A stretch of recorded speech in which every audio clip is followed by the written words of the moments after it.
Pierre Cohen, aujourd'hui, au lendemain de la présentation de la liste Europe Écologie Les Verts, organisait une conférence de presse avec pour thématique le développement durable, transition énergétique, écoquartier, rénovation des logements, transport. Le message est clair et ferme. Voter socialiste, c'est aussi voter pour un projet écologiste.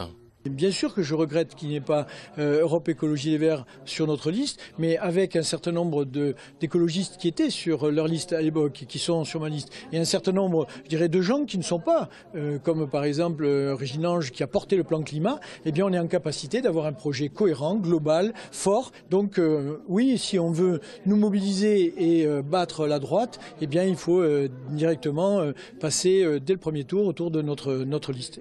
Afin d'éviter l'asphyxie de la ville à cause du tout-voiture, Pierre Cohen prône le maillage du territoire par les transports.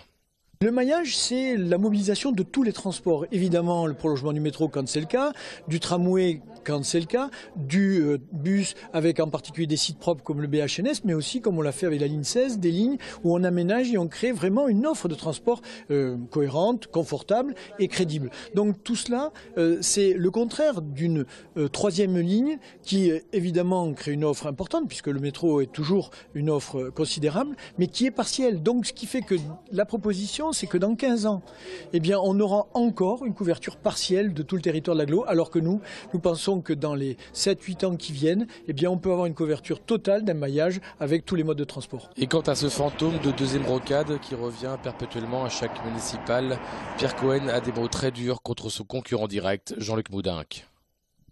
Où il est malhonnête, où il est incompétent. Pourquoi je dis qu'il peut être incompétent? Parce que d'abord, l'abandon de la deuxième rocade, c'est son ami Borloo qui l'a décidé comme ministre de l'Environnement sous le gouvernement Fillon. Deuxièmement, quand il dit que ça coûtera rien aux contribuables, soit c'est rentable et on sait très bien qu'aujourd'hui il ne peut pas faire de deuxième rocade à 3 km ou à 5 km de celle qui existe.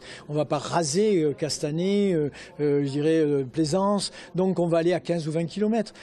Toulouse n'est ni Bordeaux ni Lyon, on n'a pas de transit.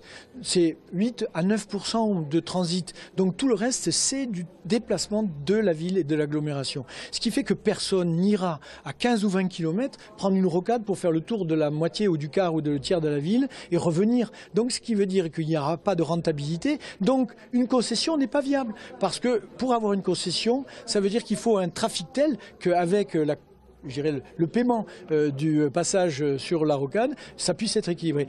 À 38 jours du premier tour, les attaques personnelles et les attaques projet contre projet s'affinent.